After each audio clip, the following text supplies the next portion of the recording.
So Shannon's not coming. She is expected to be late. Okay. Good afternoon. I'll call to order the October meeting of the New Ulm Public Utilities Commission. First item on the agenda is to review the minutes from the last regular and special meeting. I'll offer the motion to approve the minutes of the regular meeting held September 25th, 2018, and the special meeting held October 12th, 2018. Second. Any discussion on that motion? All in favor of the motion to approve the minutes of the regular meeting and the special meeting indicate by saying aye. Aye. Opposed, same sign. Motion carries. Next item on the agenda is to recognize our employee of the month, Joe Nosbush. Mr. Marshall, would you like to say Yes, a few I words would. for us? Thank you for joining us, Joe. I appreciate it very much. So Joe is a corrosion technician in the gas department. He's been employed in the public utilities since February of 17. In over a year, Joe has shown that he takes initiative and needs a little direction once given a task. Appreciate that very much, Joe. He's willing to do whatever is asked of him. Whether he's in a group or alone, Joe will complete a job in a timely manner.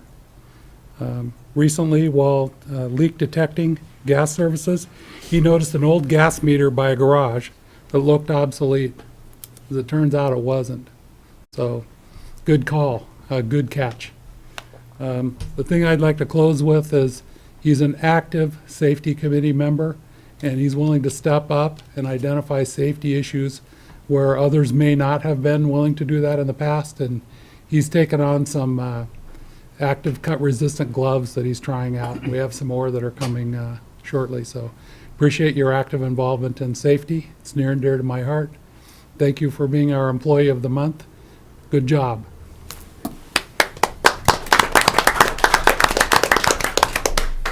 Thank you, Joe. Anybody wish to offer a motion to recognize Joe? I'll make the motion to recognize Joe Nosbush, corrosion technician in the gas department, as employee of the month. I'll second. Any discussion on the motion?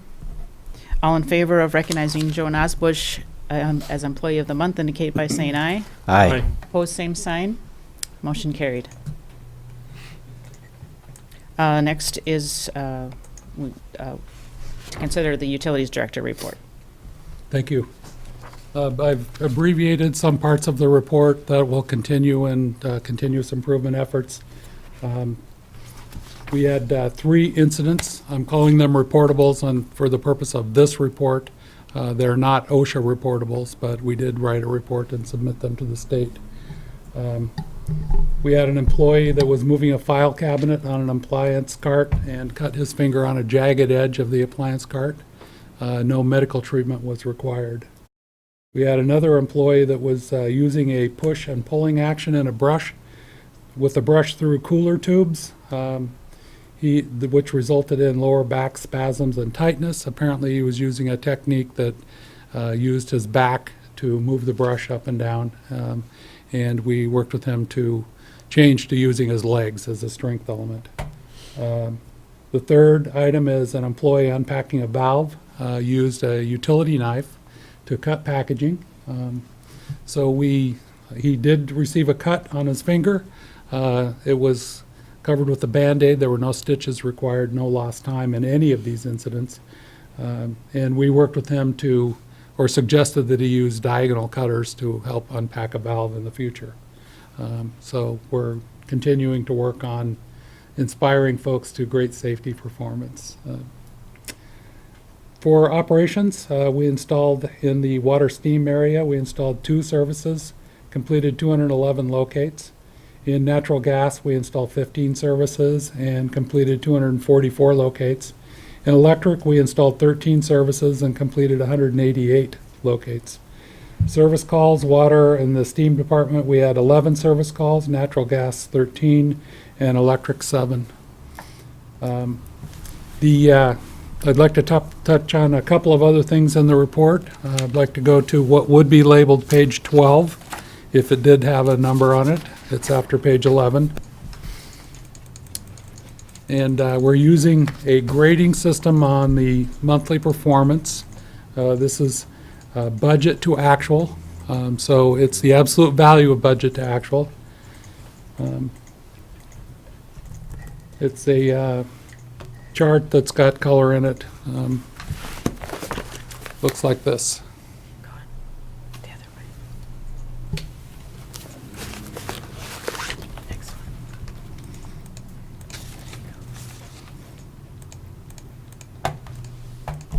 Okay. My apologies, I'll hold this up. So, you can see color on the chart. The idea is green and red. We Oh, are yeah. using an initial grading system, okay? Yeah. The concept is, if it's red, it's outside of the 10% threshold for the budget. And the idea here is that this is interest revenue, so we've earned more than what our planned budget was on interest revenue in this segment by more than 10%. The annual budget was 344K, and the year-to-date actual is 529K. So just want to bring that to your attention. That's a consistent theme through the rest of these pages. They're all based on roughly the same idea, which is we either had better returns on our interest investments, or we had more consumption, which yielded a higher rate of return in that area. And we're using the same fundamental scheme in the budget work as well, so. So tell me that the red represents, The red represents a variance of more than 30% on the plan. So that's plan versus actual. And the idea is we're trying to point out things that stand out that are outside of the budget at this point. So something that's a variance. So you're saying more than 30% of the plan by at the point in time that we are? That's right. Okay, not the entire annual budget. That's correct. Well, it's the entire annual budget compared to spend or plan to date. It's the plan for the entire budget. I'll get this straight. It's the annual budget, and it's where we are to date in terms of actual. Right, the 10 months in. Yeah, 10 months in. But we're comparing 10 months of actuals to 10 months of budget. We're comparing 10 months of actual to 12 months of budget. Okay, that's what I was trying to understand. Yeah. Okay. Thank you for that clarification. I appreciate it. Right? Any other questions? Thank you.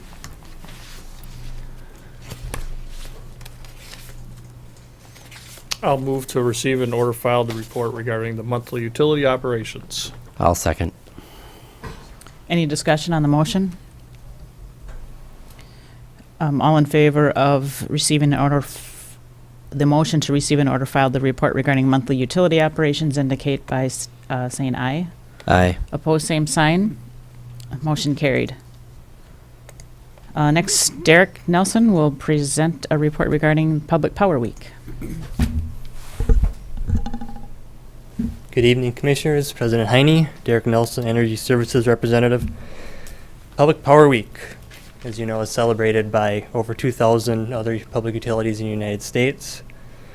We celebrated that on Thursday, October 11th. While the initial plan was to have it at German Park, windy and cold weather forced us to do an alternative location.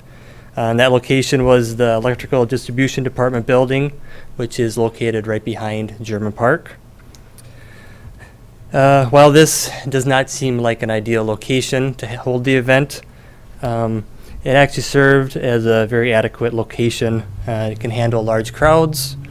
It was actually very suitable for the musical entertainment that we also had. It was kind of worrisome that it would be very echoey, but it was not. I was told it sounded good.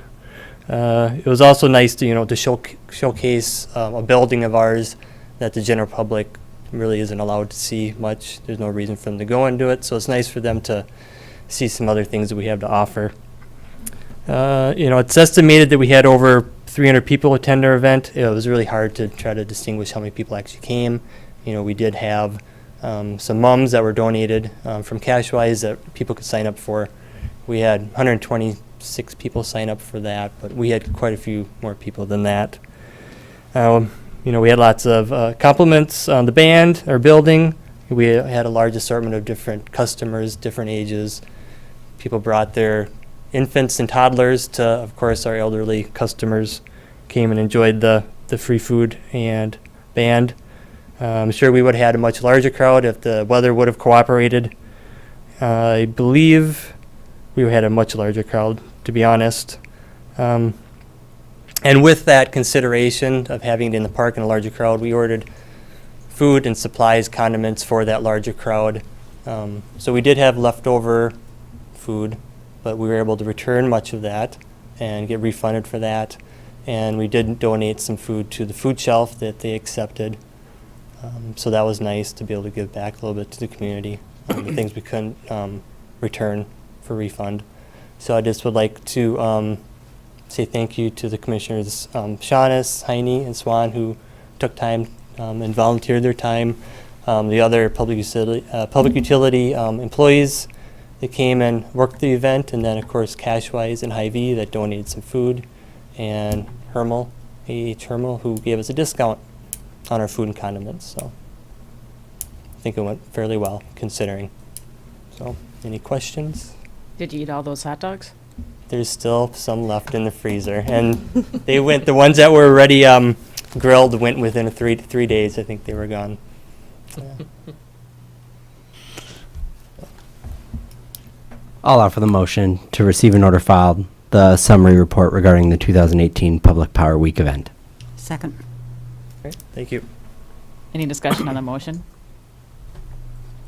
On the motion and second to receive and order filed the summary report regarding Public Power Week for 2018, all in favor indicate by saying aye. Aye. Opposed, same sign. Motion carries.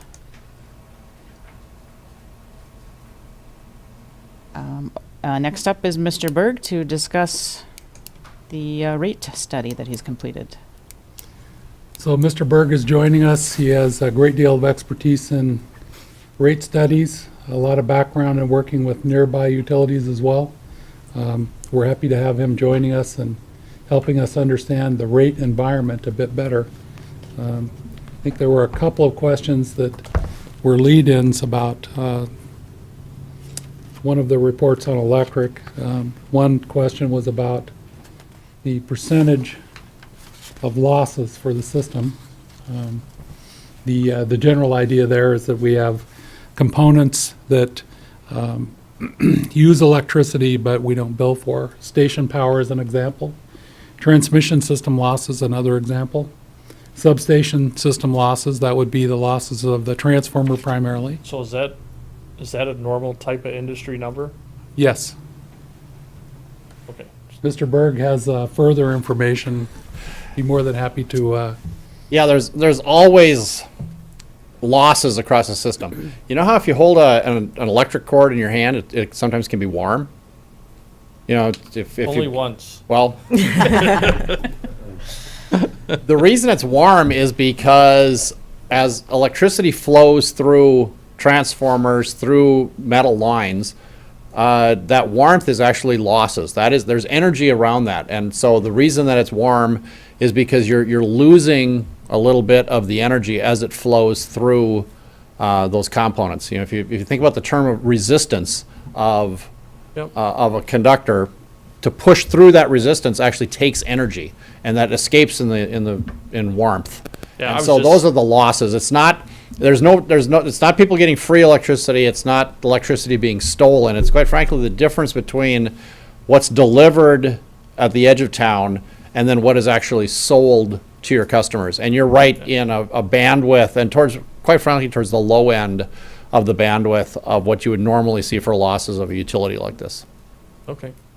That was my question essentially, Sure. because in my business, if it was 5%, I mean, the whole corporate office would be having coronaries on the floor, Right. you know. But, yeah, so that was my question, so thank you very much. Okay, all right.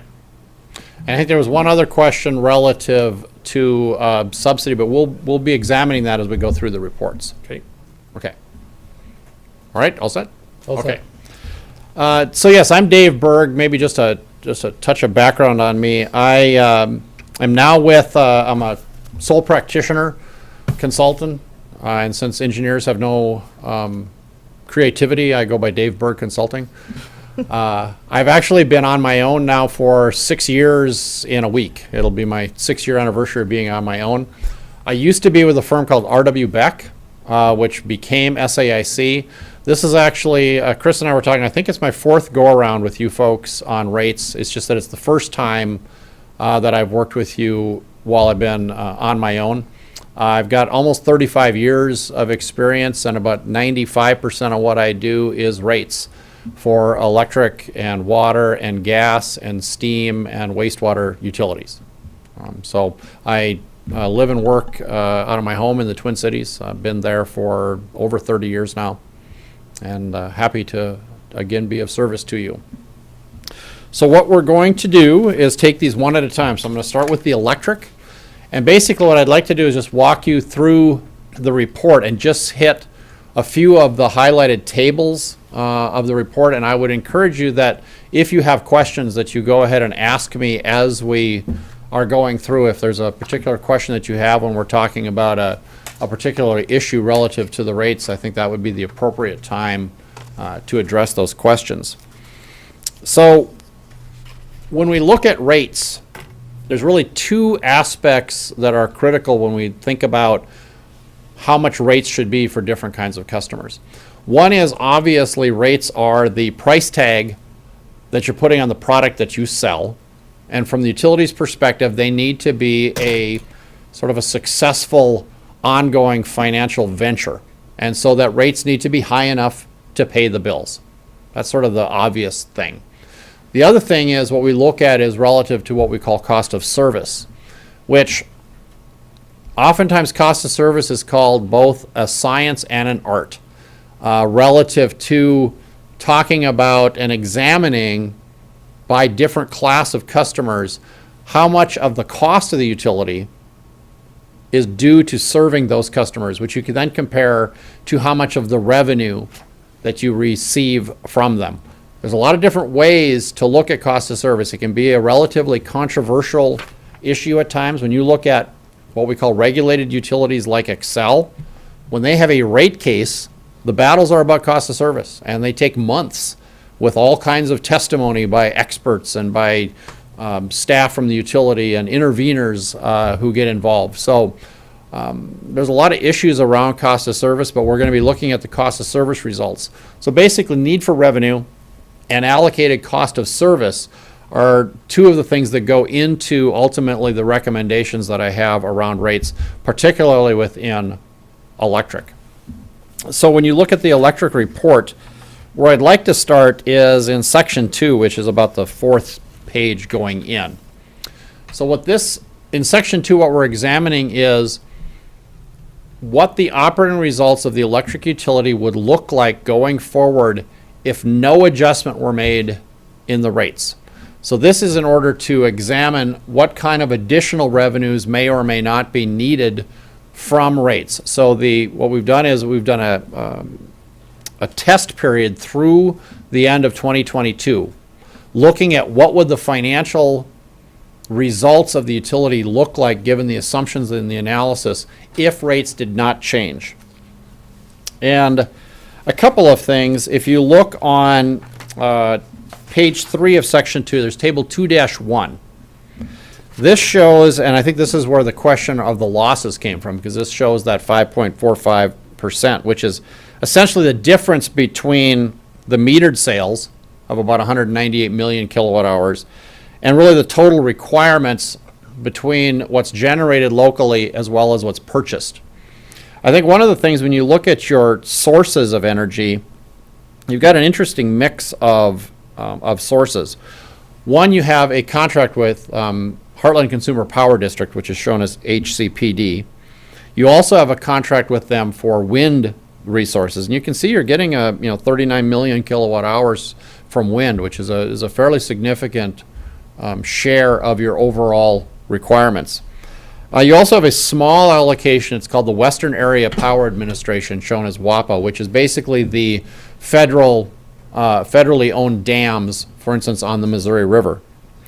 You also have a certain amount coming from your internal generation, and what you already know, but what's important about your internal generation is that you're generating steam both for the production of electricity as well as for the steam utility. And we'll talk about that more with regard to the steam utility.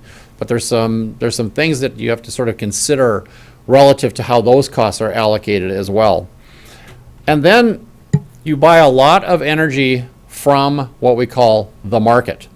There is actually a market now, and it's called the MISO market.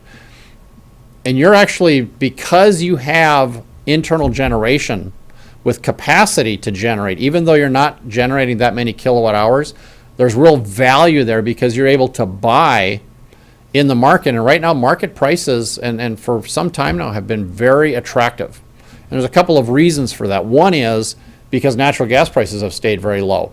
And natural gas is really our marginal generating fuel in the market now.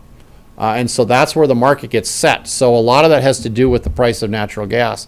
The other thing is that as an industry, we're not seeing any growth in sales, because any growth that we've been seeing has been actually sort of negated by things like self-generation, by energy efficiency, by conservation. And so really as a industry in this country, in fact, if you look at overall electric sales in the United States, the amount in 2007 and the amount in 2017 were virtually identical. And so that over basically a 10-year period, we had no growth in overall electric sales.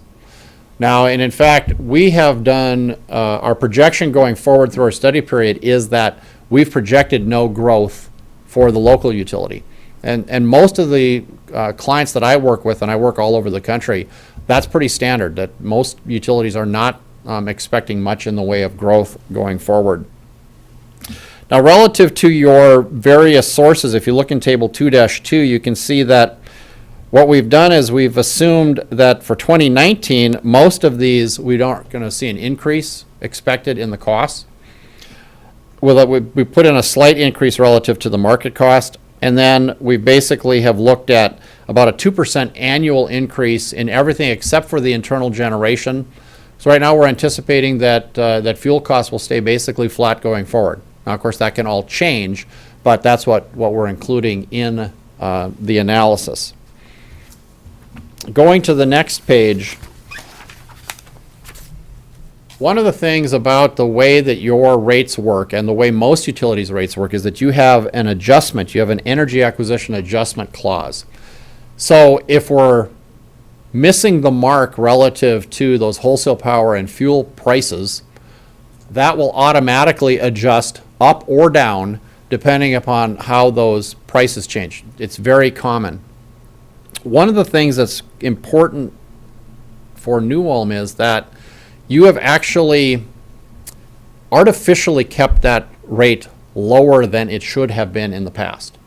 Now, one of the things that I have included after this year is that those adjustment amounts would be set at what your actual formula says they should be. So you'll notice that the 2018 actual is basically 1.3 cents per kilowatt hour.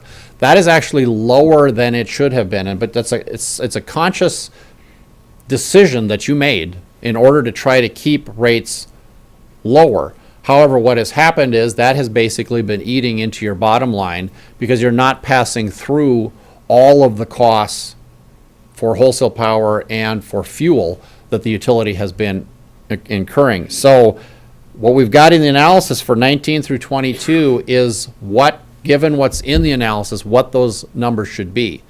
So it's important to know that if you were to decide to continue to sort of under collect that adjustment charge, the bottom line that I'm projecting would be worse than what we're showing.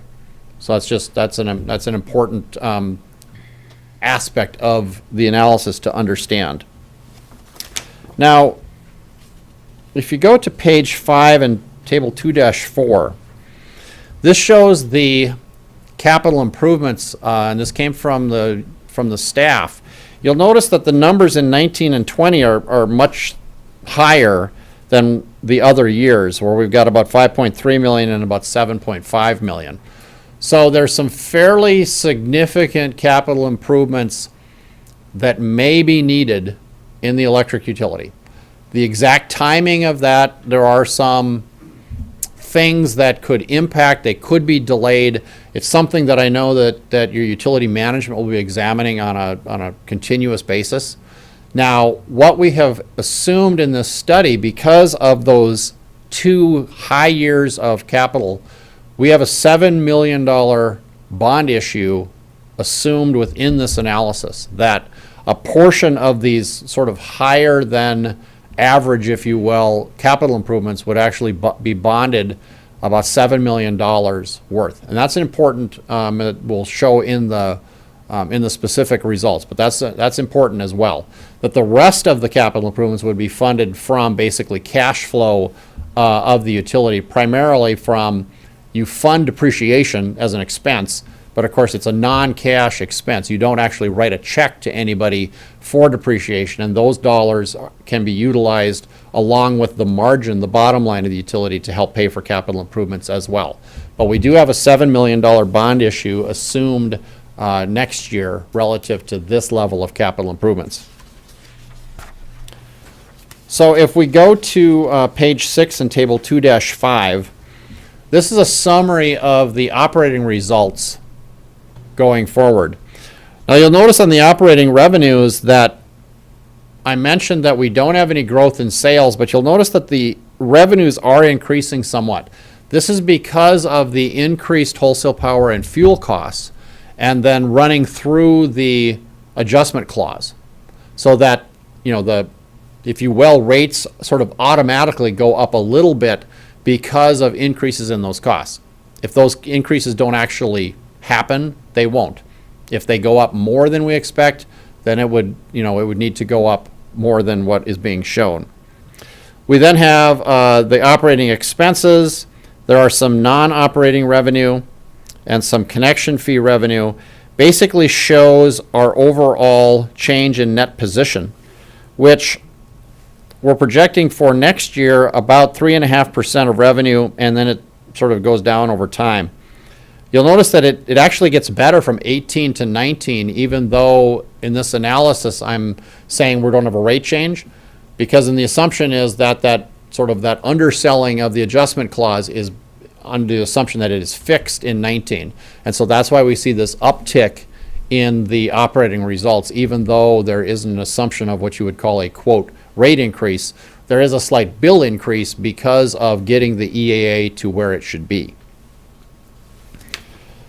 And probably more importantly than table 2-6 on the page 7, this shows what happens to the reserves of the utility.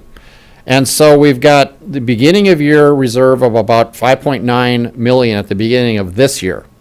We then add in the change in position. We add in depreciation, which I mentioned, a non-cash.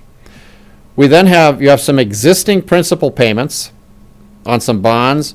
Also, the electric utility borrowed money from the gas fund, and so there's some principal payments associated with that sort of inter-fund loan, if you will. We then have the new bond principal payments. You'll notice that available bond funds of $6,860,000. That's basically a $7 million bond issue minus an assumption relative to expenses associated with the bond issue. But then the principal payments starting then in 2020. And then less the capital improvements. And you'll basically see that with that bond issue, that the end of year, we're going from about 6.4 million to about 6.5 million by the end of the period, which, while that is flat, you actually have an internal policy or goal of wanting your reserves to be at 35% of your operating expense less depreciation. So you're currently under that amount, and without a change in rates would continue to be under that amount, in that the amount of reserves that the electric utility has would be lower than the policy that you all have relative to where you would like rates, or where you'd like reserves to be. So I've also taken that into account relative to my recommendation.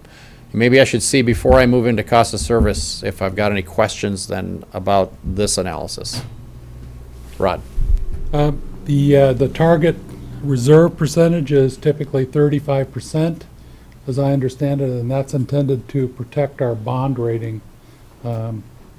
Just want to make sure that that part of it is clear as well.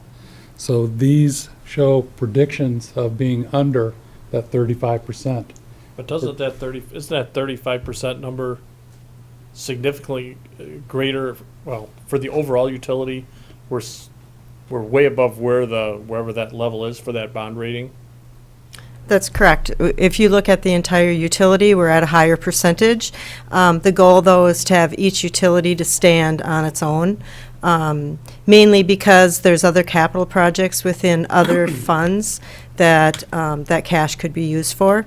So if you're, let's say wastewater is at a higher percentage, if they have a capital project, it's possible we wouldn't be able to use the cash within that fund to fund the projects that are needed because they're carrying another fund.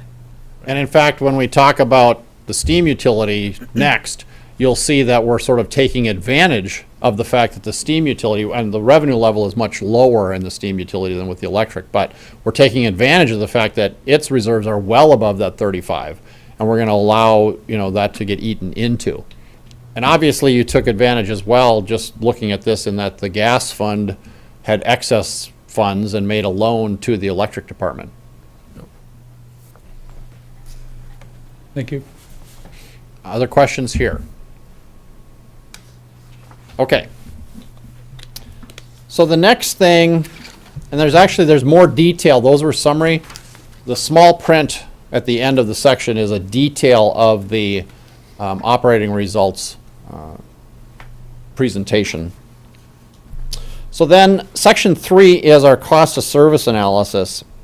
So basically what we're looking at in cost of service is taking the total costs, or the jargon we use in cost of service analysis is the revenue requirements of the electric utility, and spreading those across the different classes of customers. And probably the best place to look is on page 6 of this section, table 3-3, which is a summary on a percentage basis showing the different classes of customers and how the allocated cost to serve as a percentage of the total compares to the revenues collected from each of those classes of customers. So we've divided into residential, small commercial, large commercial.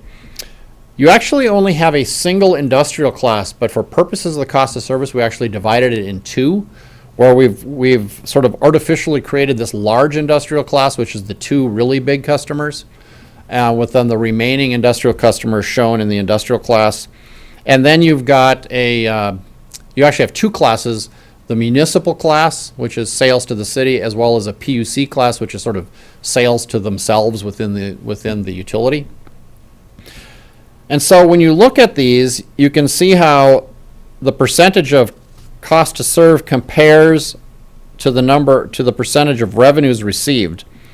That last column, this sort of increase and or decrease, is the percentage change in revenues that would be needed to make those two columns match exactly.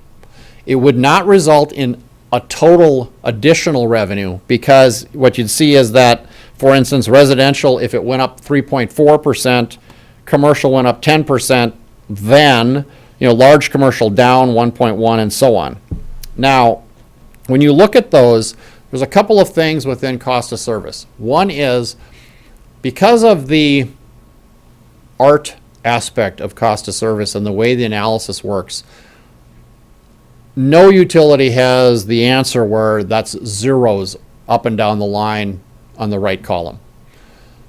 My rule of thumb after 35 years is that anything within about 5% is pretty good. Now certainly we would like those to match really, really well. However, I could easily go in and make other assumptions within the cost of service that would be perfectly acceptable on an industry basis that could change that right column by 1 or 2% amongst the classes. That's just kind of the way cost of service works. But in general, the small commercial is paying quite a bit less than they should. And when we look at the rates specifically, I'm going to point out why that is the case. It doesn't even take an analysis to see that that would be the case. And in general, the industrials are paying a little bit more than they should. Those are sort of the two significant aspects of what's shown in the cost of service. And that will be reflected in what I ultimately show in my recommendations relative to rates. There's an awful lot of detail an analysis if you're interested in looking at it within the exhibits of this, but those are important considerations now when I move into my recommendations on rates. Any questions or clarifications wanted relative to cost of service?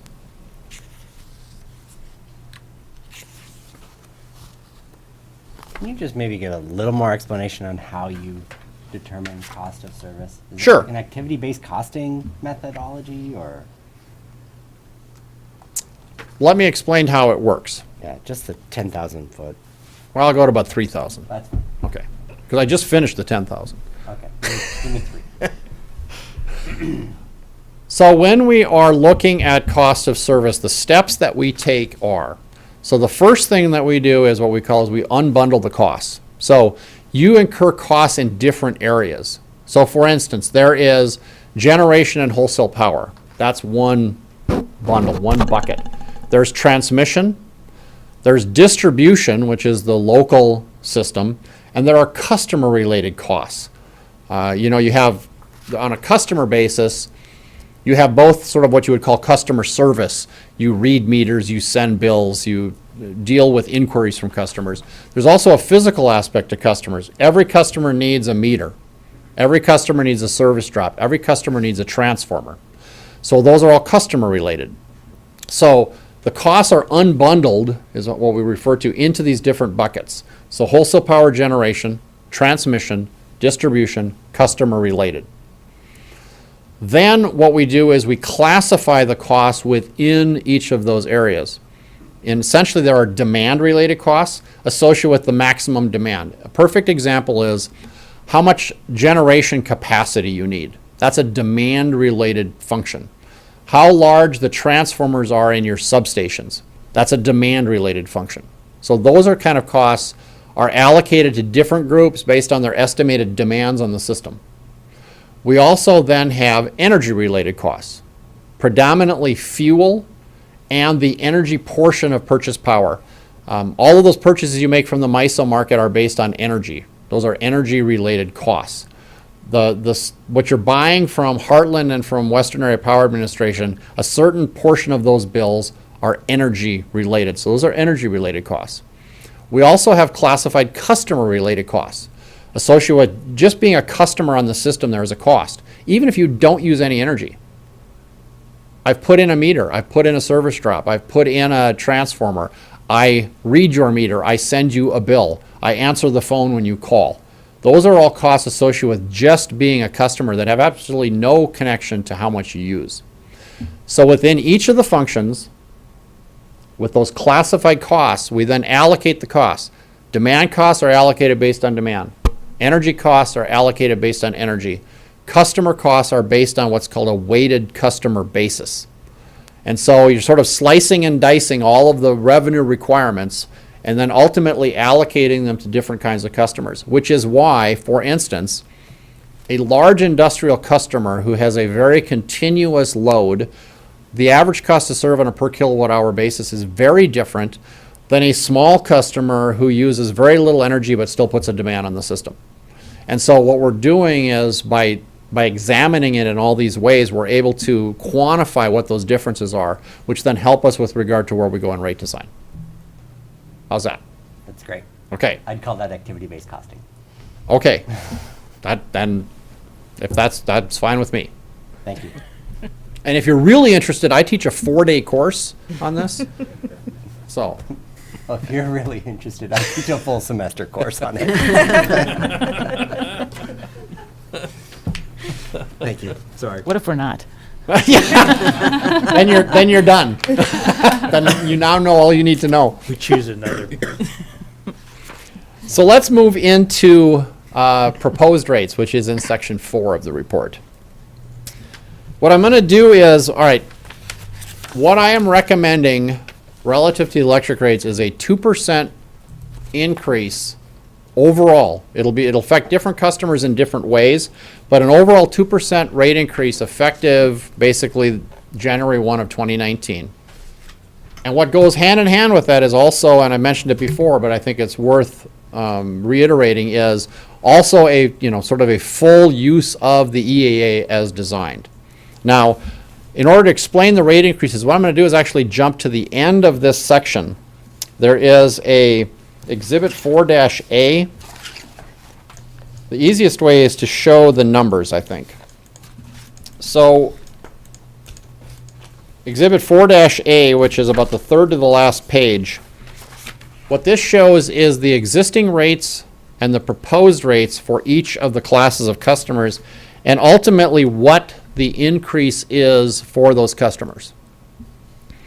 So you'll see with residential, what we're proposing is that the customer charge would go up by $2 a month, and that the energy charge would go up slightly from 11.12 cents to 11.24 cents.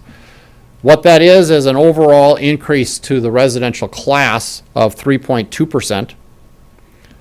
Small commercial, now I mentioned that small commercial is sort of the most subsidized.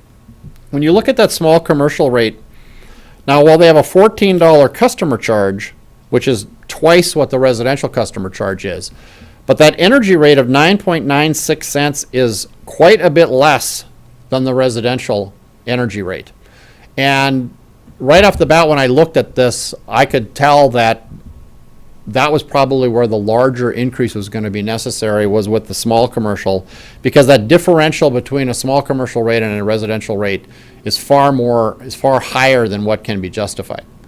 So we're actually also increasing the small commercial customer charge by $2, with then an increase in the energy rate for an overall of 4.3%. So the cost of service showed them sort of getting the largest subsidy, so they're getting the largest proposed rate increase. But then the larger customers who were shown to be sort of providing the subsidies, if you will, you'll notice then we're only at a 1.6% on large commercial, and actually only 0.2% for industrial. In both of those, I am proposing an increase in the customer charge, which particularly for the industrial, that $20 increase in the customer charge doesn't amount to a lot on a percentage basis. No change in the energy rates, with the increases being in the demand rates. For both your large commercial and your industrial classes, when you look at the allocated demand costs within those classes, quite frankly, within those classes, the demand rates aren't as high as they should be, and the energy rates are higher than they should be. So in order to start addressing kind of that imbalance in the rate design, I've suggested that the increases be done just on the demand charges in order to achieve the revenues that we're looking to do. And then actually for both the municipal and the municipal PUC, the city and the PUC service, they were getting sort of a little bit of a special rate, and what I'm suggesting is that they just be moved to the same as the small commercial rate, and that you basically bill yourself, whether it be the city or the PUC, on the same rate as the small commercial, and that was what makes the most sense. So you can see that the increases vary by class. Now, on 2019, at the implementation, the actual total increases will be slightly more than this, because we also are having this catch up on the adjustment clause. However, it's my analysis, what I'm showing now, I don't have another increase through the end of the study period. And you folks haven't actually done a rate increase since, I think, the last time I was here, which is like, was it 6 years ago, we thought? Mm-hmm. So, it's been 6 years since you actually had a rate increase. It's 2% overall based on the analysis. Now, if I go back, let's go back into Section 4, and let's just look at the cash reserves on page 5 of Section 4, Table 4-2.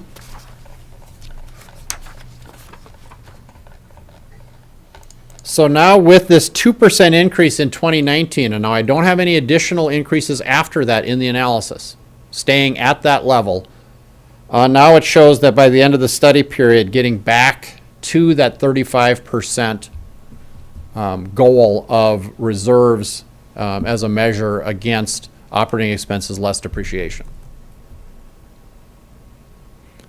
So before I talk about a couple of other issues relative to electric rates, Any questions on the overall recommendations regarding the rates for the classes?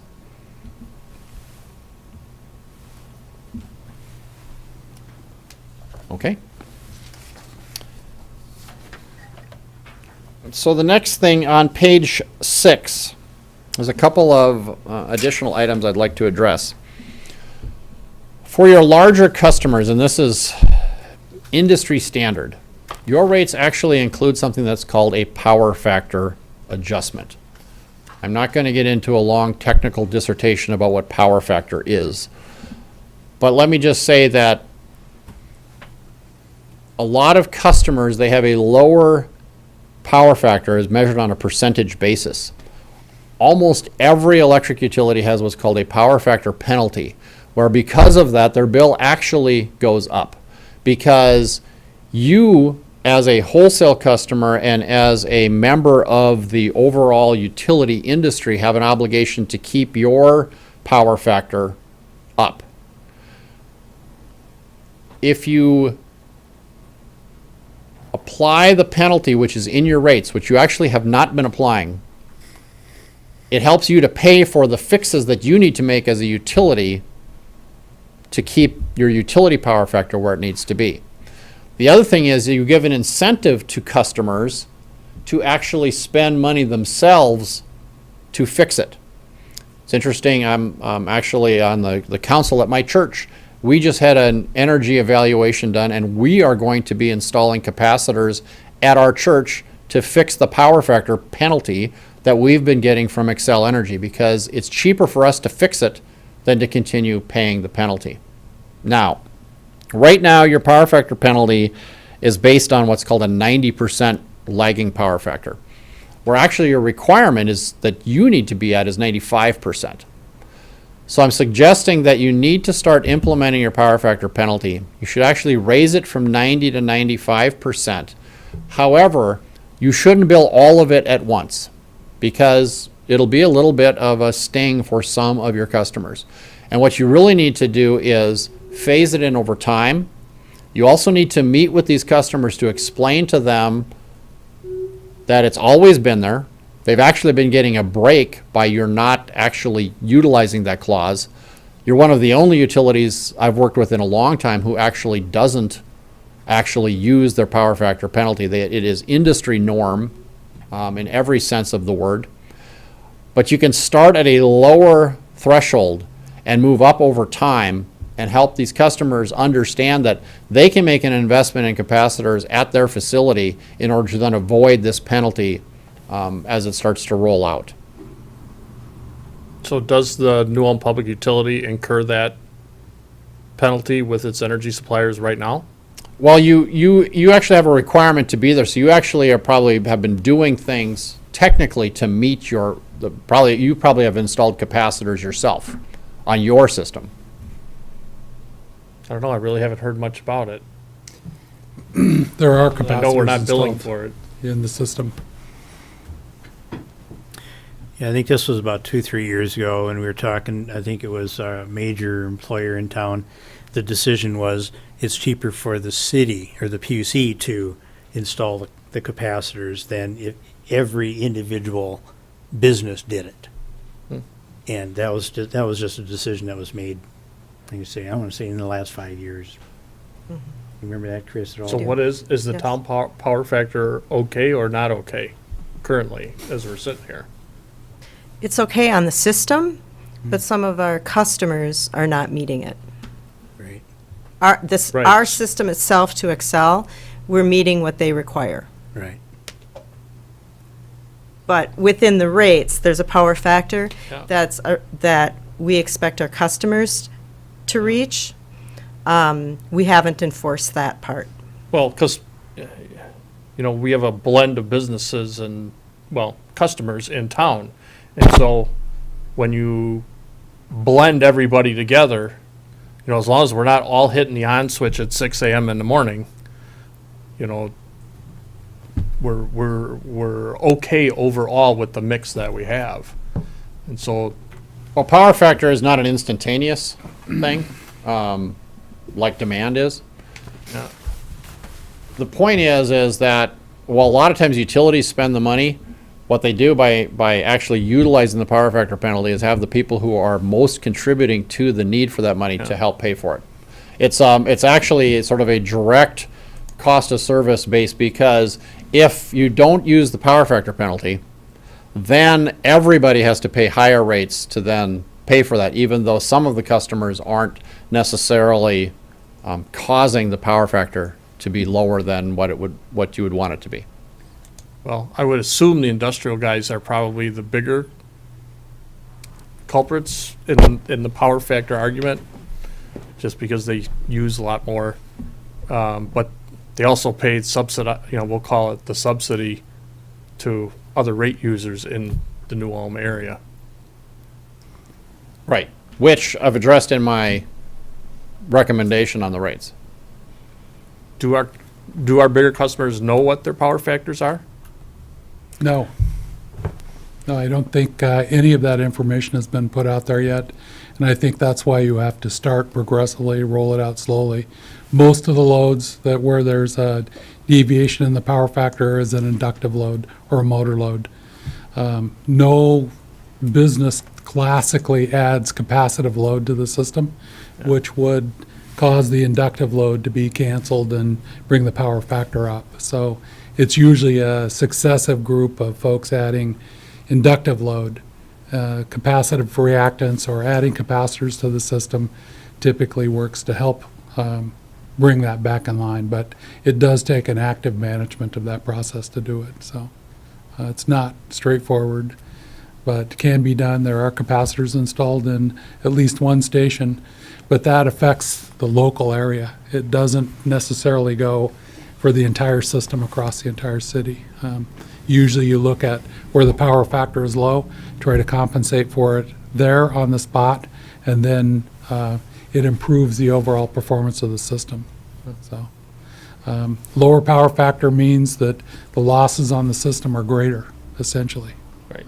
So hope that helps.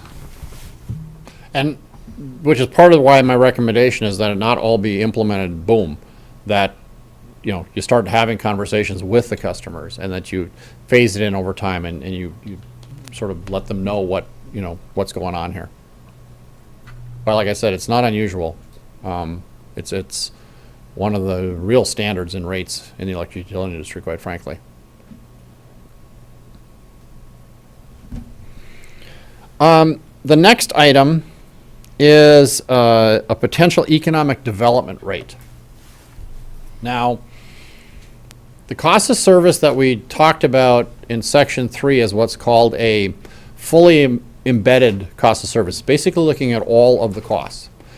There's another way to look at cost of service, and that's what's called an incremental cost of service. In that, if you add a customer, add a load, add something, the cost to serve that may not be the same as sort of the overall average.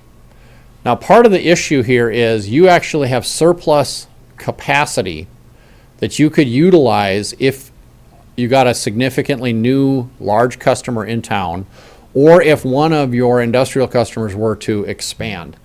You actually right now participate in a program through Heartland, which is a special economic development type rate, and you have one of your customers who's actually utilizing that now. It's good for the customer. It isn't necessarily all that good for the city. And because of your unique perspective, we looked at the potential of actually having a competitive economic development rate, if you will, to the one that is offered through Heartland, which actually then is more controlled internally, and all of the revenue stays with the local utility. And because of the fact that you've got excess capacity right now, what I'm suggesting is you could have an economic development rate for large customers, which would basically be the industrial rate without the demand charge. That fixed demand portion of the rate would be waived for a certain period of time for new load. So what you would have is a substantially lower rate. It'd be the energy rate only for those customers. Now, there's a couple of things. One is when you have an economic development rate, you need to have a sunset on it. They're never They're never forever rates. The standards are usually in the 3 to 5 year range. So I've suggested in here it could be 5 years. Particularly given the fact that we don't anticipate a lot of growth, that means that you would have excess capacity for that period of time, assuming nothing else changes significantly. So over that 5-year period of time, you would have an option of either phasing the demand charge in on an annual basis, basically starting at 0 and moving up sort of 20% each year, so that in the last, at the end, you're at the full demand rate. Or you could go with no demand rate for the entirety of the time and then put it all in place when the rate expires. Economic development rates were particularly popular back in the 80s. For those of us who were around, we had oodles of capacity in this country because we built a whole bunch of coal and nuclear plants, and the economy cratered right about 1980. And we had thousands of megawatts of excess capacity in this country. Literally every utility had an economic development rate because everybody had way more capacity than they knew what to do with. They have really gone away to a large extent because capacity has really tightened up. You're kind of in a unique situation there that a lot of utilities are not, particularly those who are all requirements purchasers from some wholesale provider. So you've got kind of a unique situation there where you do have the capability to offer a rate like this. You actually do to your customers now via Heartland, but this is something that you could do yourself internally. So that's an additional recommendation. The last thing in electric is there's a fairly lengthy discussion about net metering. Net metering is when you have solar installations, like in people's homes, and you're they're getting basically full retail credit, which actually is the law in Minnesota. What I've done in the analysis here is I have gone through a number of alternatives, some of which you actually could not do the way the law is currently written in Minnesota. What you're doing now, you have a current policy which would be compliant with the Minnesota state law. One of the reasons that I've offered you alternatives is that the Minnesota Municipal Utilities Association, along with potentially one of the larger municipals in the state, are contemplating doing like a test case with the Minnesota PUC relative to some of the applications of the state law to municipals. The co-ops actually have already gotten a bit of a change in how it's applied to co-ops, but that hasn't happened yet for municipals. So you have analysis that could potentially be available to you depending upon where we end up, and I'm actually working with MMUA on this issue. So I would say stay tuned, that currently what you're doing with regard to net metering is compliant, best I can tell, with state law, and like a lot of state laws, it's kind of written in a circle. But on that, my best advice is that you stay tuned, and that the analysis that I have provided you potentially will give you some options depending upon where we end up, probably sometime in maybe the next 6 months or so, depending on how things go relative to what MMUA is doing with the state. Yes. Could I ask a question? I just want to go back. I feel like there's an unanswered question on the economic development rate and why we would even do it. Sure. Primarily because if we're already getting it from Heartland, why would we even think about it? I mean, somebody else is doing it for us. And I think Chris can, fill in the blanks, but I'm kind of asking the question and going to answer it at the same time, and that is just simply that when we enter into economic development with a company and give them this rate, you can jump in anytime when I get off track here, but we're then committed to buy more electricity through Heartland. And the Heartland rate, as we're all aware of, is higher than the MISO rate. And so when we go to Heartland and say we have this company, it actually costs us more than by going to Heartland than if we did it ourselves. And so that's why we want to look at our own as compared to using the Heartland and relying on theirs, because it's a negative to us. It That's ends up what's costing. recommended, right? That's what you're recommending. Yes. Yeah, yeah, and it's just, it's a money thing. We can do it cheaper ourselves rather than go through Heartland, and you The may other- have more information. Yeah, the other component to that is the rate that we're offering Heartland is for 3 years. And it's a 35-65 split. So what happens after the end of 3 years is any additional load that the Energy One customer has, Heartland would continue to get 65% of that, and we would be left with 35%. And that's for the term of the contract that we have with Heartland. And so that's probably the biggest part of it. If it was our own incentive plan, after the 3-year or 5-year term, we would retain 100% of that load. And I As think, well as what Brian said about the additional costs. I think a key additional fact to that is that we build the system, we maintain the system, but we don't get paid for the energy, or at least all of it. So, it's about capturing the utility share of the cost of service as well. Yeah, the other thing I would just say about something like this, and we had this in town here a couple of years ago with the labs, So we have a long-standing customer, and there's a new competitor, a direct competitor theirs that wants to come in. And not only do we have other economic development bonuses in the city to get them to locate here, but we're going to throw them a lower utility rate. And the guy that's been here for the last 40 years now has to compete with him. And, what are we doing to our existing in town? And so I would just say we need to be cautious about how that's applied. And then if we have competitors and we say, well, you're going to be competing with someone else here in town, so we're not going to do that. But then someone else who comes in and they're making car tires and we don't have that industry, well, then that's okay.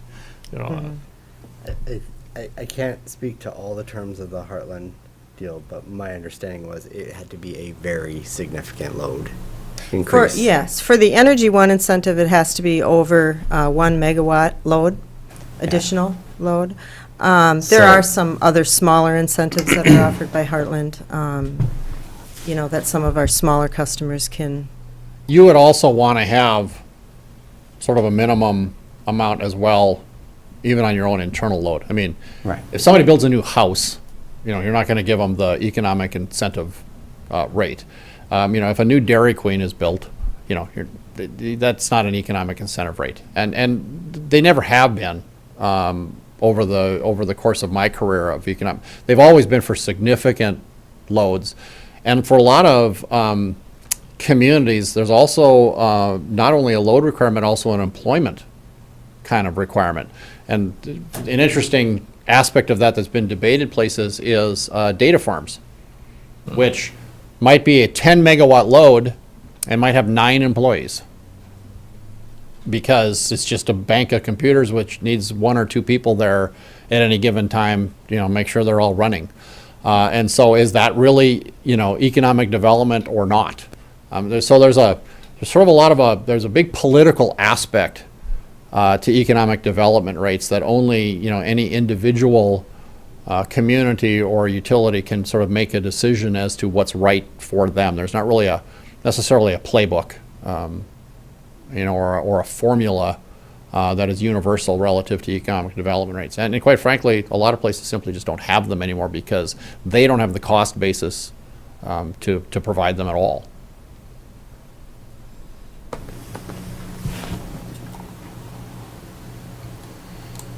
Other electric questions?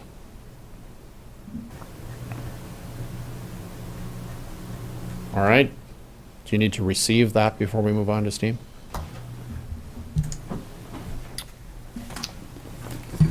Move to receive the presentation on New Ulm's electric cost of service and rate design study as prepared by Dave Berg of Dave Berg Consulting. I'll second. Any discussion on the motion? On the motion to receive the electric cost of service and rate design study prepared by Dave Berg, all in favor indicate by saying aye. Aye. Opposed, same sign. Motion carries. And now we'll move on to your rate study for the district energy. This should be shorter than electric. I promise. Even though I can talk about rates all day, but anyway. Some people aren't as enthused about it. I just don't understand. So within the steam, one, just like an electric, steam has an adjustment clause. You've been more diligent in the steam adjustment clause. If you look, and there's a little bit difference between the high pressure, so in steam you have basically high pressure customers, 2 of them, and you have a small handful of low pressure customers. They're sort of not significant relative to sort of the overall system and sort of the need for steam. If we look at let's look at table 2-2. As compared to the electric, the capital improvement plan right now for the steam utility is fairly flat. There's a $500,000 shown for 18, but then basically 300,000 down to about 200,000 going forward. So not a significant number of capital improvements. However, that if there's sort of a potential for a change in the overall results of the steam utility, it would be anything that significantly might alter the capital improvements, particularly obviously up. Because the overall revenue of the steam utility is significantly less than the electric utility, if all of a sudden you need to spend $1 million, it's a much bigger deal than when you have to spend all of a sudden $1 million in the electric utility, relative to the impact on sort of the overall financial, particularly the reserve level of the steam utility. So just to sort of understand that if there's anything that could kind of change the way things look in the steam utility, it would be something significant relative to capital improvements. We're probably not going to see something significant in a reduction in the capital improvement program because it's just not that high. If you look on table 2-3, it shows the projections. Here you'll notice that for 2019 through 2022, the revenues are exactly the same because we haven't shown any changes in fuel costs, which is consistent with what was in the electric utility. Because remember, the fuel that is utilized locally is utilized to generate both, well, it's used to generate steam, some of which is used then to generate electricity, some of which is actually sold as steam to the steam customers. So there's a symbiotic relationship between the assumptions in the electric and the steam relative to fuel. You'll notice that essentially in the projected years, we're staying positive with regard to net position while it's somewhat decreasing. If we go to table 2-4, looking at the projected cash reserves, you can see we're actually at 144%. This is that 35% that we're talking about. But you'll also notice that, the overall, it's only, right now it's at the beginning of this year it was $1.7 million. To my point that if you have $1 million hiccup in capital improvements in steam, if you had to pay that out of reserves, there would be a significant hit that would change the math around the 35%. But essentially, based on the assumptions and the analysis, while we're decreasing reserves, by the end of the study period, we're still at 86% as compared to the 35% goal. However, again, just a few $100,000 can sort of change that. But so in the near term, right now, I'm suggesting no overall increase in revenues from the steam utility. So no steam rate increase. But in particular, while it's always important in electric, it's particularly important in steam to sort of keep your eye on the ball relative to the operating results. What's interesting is, though, for a lot of, when you think of steam, you're thinking of heat. But most steam utilities, and yours is no difference, is that your sales aren't really driven much by weather, because the majority of your steam sales are to 2 large customers, where it's much more driven by the economy relative to how it impacts their operations. And so whether or not they're sort of operating at full steam, if you will, pun intended, as opposed to if they're cutting back on shifts, that has a much bigger impact relative to your sales. In fact, part of the reason that 19 looks better than 18 is we're expecting sales to come back a little bit. So we're not showing an overall increase, though, and no change in rates relative to steam. But the cost of service analysis, let's go ahead and jump to page 5 of section 3, which is a similar looking chart. And again, now we've got residential, small and large commercial, and then industrial. Now, whereas residential is a fairly significant class in electric, you don't have very many residential customers on the steam, and they're quite frankly, they're rounding error. They're 1% of the revenues. So it's not really about residential customers when we look at the steam utility. It's predominantly about, the industrial customers and to a certain extent, the commercial customers. Now, when you look at the cost of service results, you would immediately say, well, everybody but industrial should be getting a fairly significant increase, and industrial should be seeing a fairly substantial decrease based on the cost of service analysis. And based on this table, and if you just are looking at this table, that would be true. Now, there's a couple of wrinkles in the steam utility. One is, now I mentioned, when I was talking about the economic development rate, I mentioned the idea around marginal cost versus sort of average and embedded cost. So the steam utility buys its steam from the electric utility. They're only paying the marginal cost, the fuel cost. And it's interesting because depending upon how you view the power plant, some may view the power plant to say it exists to generate steam, and oh, by the way, we also can get electricity from it. Or you might say it exists to generate electricity, and oh, by the way, we can get some excess steam from it that we can then sell to steam customers.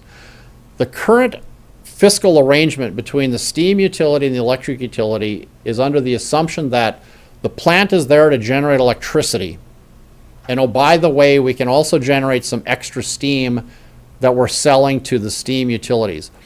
Overall, in sort of a cost of service world, the electric utility as a whole, you can make a strong argument, is actually subsidizing the steam utility in that the steam utility is really only paying fuel cost for the steam that they're buying.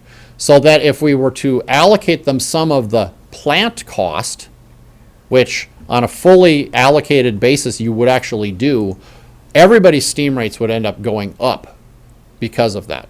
So that's one aspect of the steam rate. The other aspect of the steam rate, and sort of an interesting wrinkle relative to when you look at the customer base in the steam, is that if the industrial customers disappeared, you'd have to shut the steam utility down. That you simply could not maintain it and operate it relative to just the low pressure customers.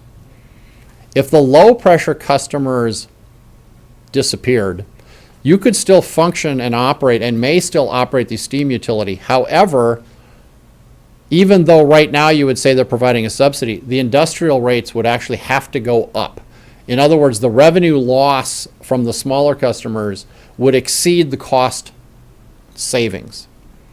So there's some interesting wrinkles, and this sort of goes to sort of the overall issue around the way cost of service works and some of the things that you have to consider, and why rate making, there are some other decisions rather than just looking at the bare bones number. And I think the combination of the fact that the steam utility as a whole gets a subsidy from the electric utility, and the fact that while on a fully allocated basis, it looks like the industrial customers are sort of paying more than their fair share, actually without those low pressure customers, they would actually even be paying more. So as a result, I'm not suggesting any change in that sort of this whole symbiotic relationship when we look at the residential or at the electric rates and the steam rates sort of as a bundle across, and with what we're fixing in electric and what exists in the relationship between electric and steam, I'm just suggesting that we leave steam rates as they are while keeping our eye on the financial bottom line to respond if necessary should things go different than what we're currently expecting.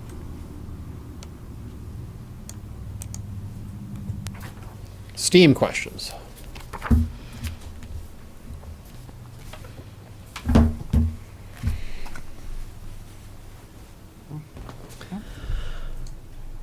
All right, I'll offer the motion to receive the presentation of New Ulm's District Energy Cost of Service and Rate Design Study as prepared by Dave Berg of Dave Berg Consulting. I'll second. Any discussion on the motion? All in favor of the motion to receive and present, the presentation on New Ulm's District Energy Cost Service prepared and presented by Dave Berg indicate by saying aye. Aye. Opposed, same sign. Motion carries. Thank All right, you. thank you much.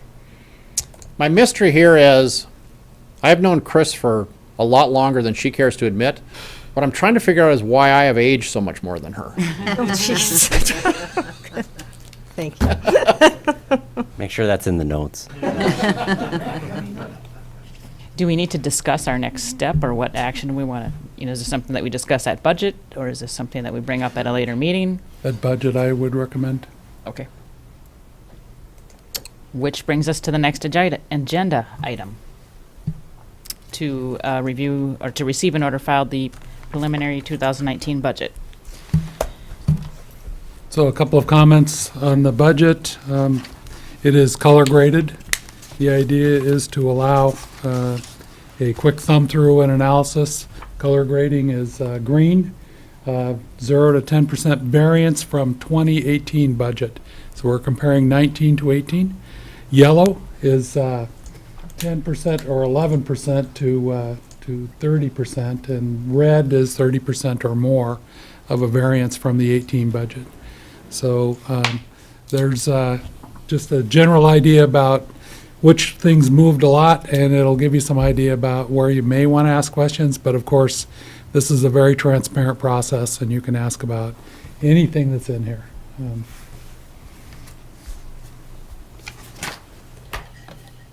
So this is just to receive that we received it, and then we'll have our separate. To receive the report, and then our next item would be to schedule a meeting to discuss it.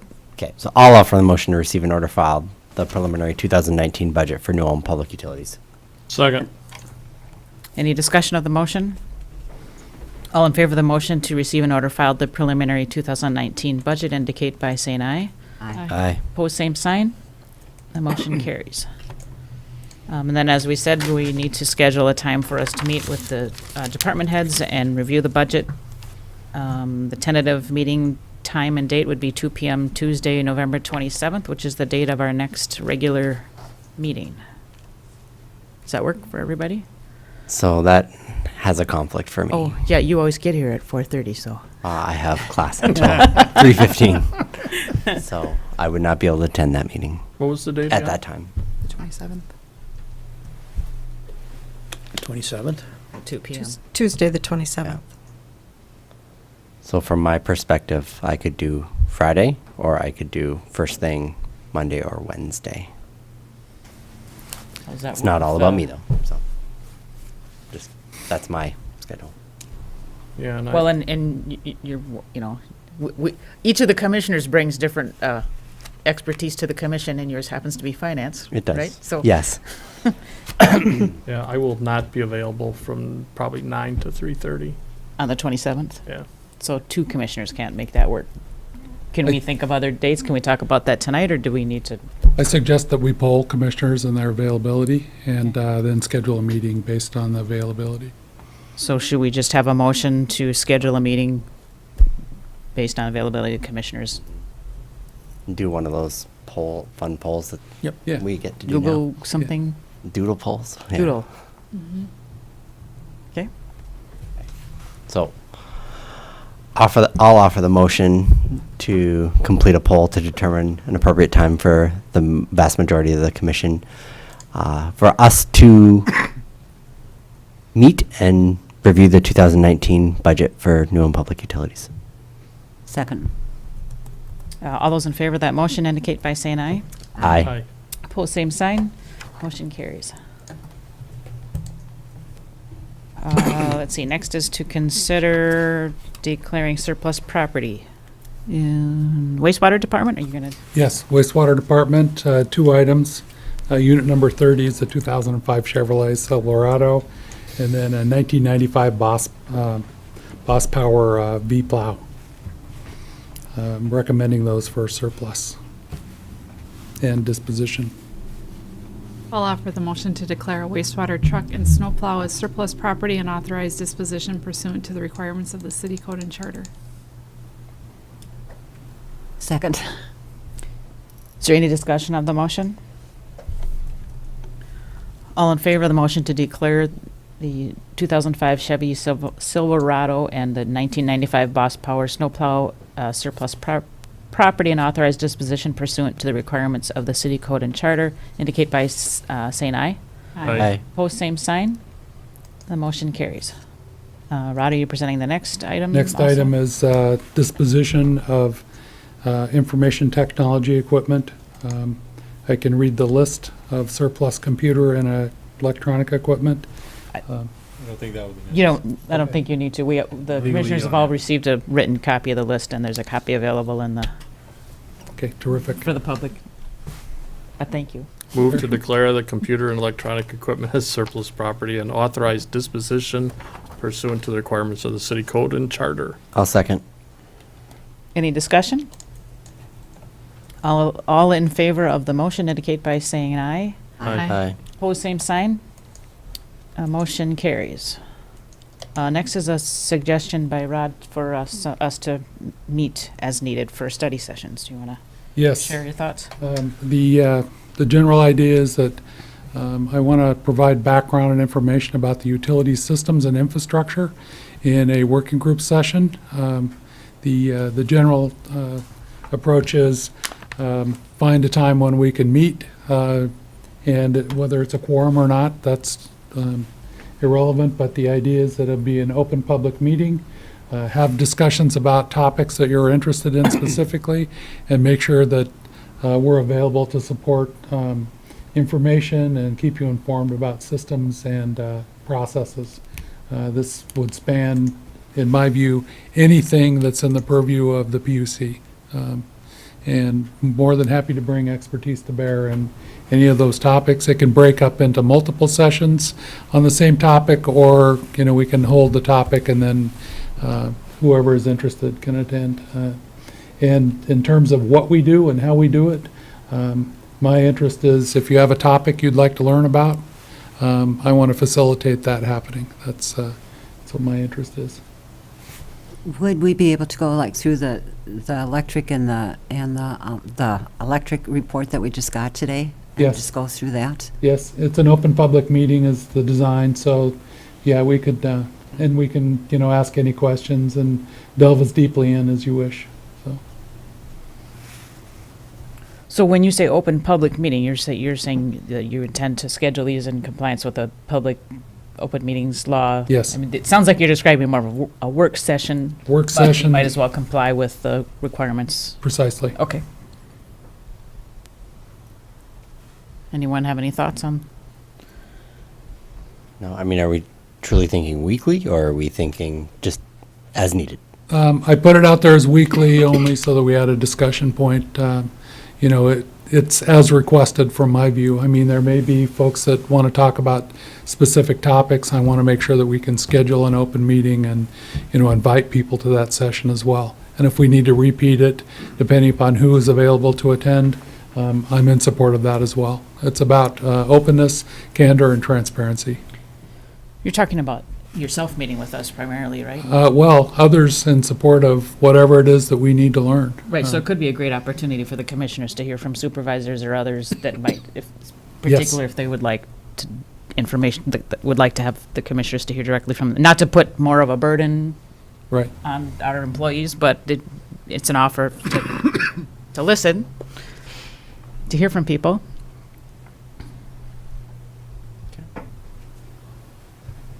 So I'll offer the motion to consider scheduling weekly study sessions to review system and utility matters with commissioners. I'll second. Any more discussion on the motion? All in favor of the motion indicate by saying aye. Aye. Aye. Opposed, same sign. Motion carries. So we're down to the last item on the agenda. To consider the list of claims. Move to accept the list of claims to be paid in the amount of $2,341,341.58 and approve the list of claims to be paid in the amount of $365,566.60. Second. Any discussion? I have one point. So I know that the city approved an agreement in connection to Brian's resignation. Is that going to be presented to us specifically if we are expected to? Is that included in the claims paid for this month, or It does not appear to It's be a as journal such. entry that we do. Right. So would that be on would that be in our budget if we're being, to the extent that the PUC has a responsibility to? It would just, I think, be part of the general agreement that we pay the certain percentage. So just wondering if that was going to be presented to us as a commission. Not aware It of. would normally just go through payroll and happen as a journal entry, but it's something we could. It's, to share the amounts Okay. Something we could maybe make a request to the city council? Yeah, that's fine. Okay. Okay. So it doesn't necessarily relate to this particular motion, but it's a point of interest. Okay. Thank you. Okay, any other discussion? On the motion to accept the list of claims paid in the amount of $2,341,341.58 and approve the list of claims to be paid in the amount of $365,566.60. All in favor indicate by saying aye. Aye. Post same sign. Motion carries. And do you have a comment, Mr. I have a comment. I raised my finger. Yes. Yeah, as this is my last PUC meeting, I guess I would just like to comment to those present and those in the audience that, I want to thank the Noel PUC membership and also the department heads for allowing me to participate in the organization. I learned a lot, and it was a memorable experience this last 17 years. So thank you. Thank you very much. Thank you, Brian. Thank you.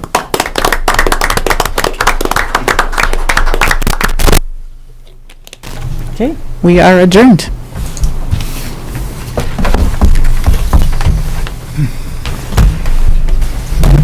Your first last meeting. Your first last meeting. Yeah. No, that's senior year. I don't have a problem with that.